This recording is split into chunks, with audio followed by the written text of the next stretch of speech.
Impact others with love and respect. 1 Corinthians 12:6. God works in different ways, but it is the same God who does the work in all of us. Having come this far with these devotionals, perhaps it is time to take stock of how love and respect is impacting your marriage. Which of the following describes you right now?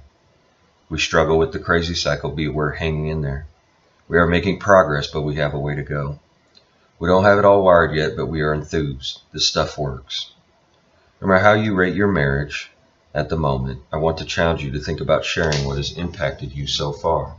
I know of many couples who might be struggling with building a biblical marriage, but they have still opened their homes and have profited from sharing this message with others who struggle too. If this teaching has affected your marriage to any degree at all, it could be time to start spreading the LNR word. How? Perhaps you could get a set of the DVDs of the conference and invite several couples over to watch the first session. What often happens is that some of those you invite will want to keep going and watch the whole series. You don't have to be love and respect experts to facilitate a small group. Just be open and enthusiastic. Look at it as a win-win. No matter where you are in your own marriage, struggling or making real progress, going over these principles with other couples will be a huge benefit. People will respond and wonderful things can happen, as this letter describes. Because of our tremendous differences, our pastor asked us to facilitate your video series. God must have spoken to him because we were the least qualified to do this. In fact, I wouldn't have listened to me. But the change in us was so amazing that 80% of our church came. 3 of these couples were headed toward litigation. People are feeling loved for the first time in their lives. We get a letter after letter like this. Here's what one husband reported after hosting a group in his home. Well, it went over so well that our pastor got a copy of Love and Respect and did a sermon on it.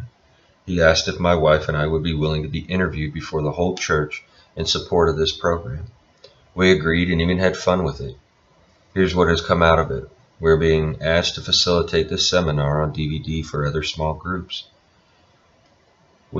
We also are doing private showings for 2 couples whose marriages are in very bad shape, and other churches are asking us to host a DVD seminar for them. Do stories like these excite you, intimidate you, or maybe a little bit of both? One way to explain today's key verse is that there are different kinds of gifts and abilities that can become different kinds of ministries that will have different results. Is God asking you to open your home to other couples or even present this material in a Sunday school class? Or here's a thought. What about organizing a Love and Respect video conference for your entire church and other churches in your community? What do you need to do? Just step out in faith. What effect will you have? As the Apostle Paul puts it, God works in different ways in our lives. I don't know what impact you will have, but as you step out, just trust God to work through you for His glory. Ready, set, go. Thank God for touching you with His message of love and respect. Ask Him to guide you in considering what you might do to share this message with others.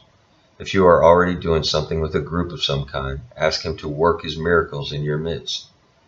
This week, investigate the resources available at loveandrespect.com. As God leads, think about setting in which you could use these resources and invite others to join you.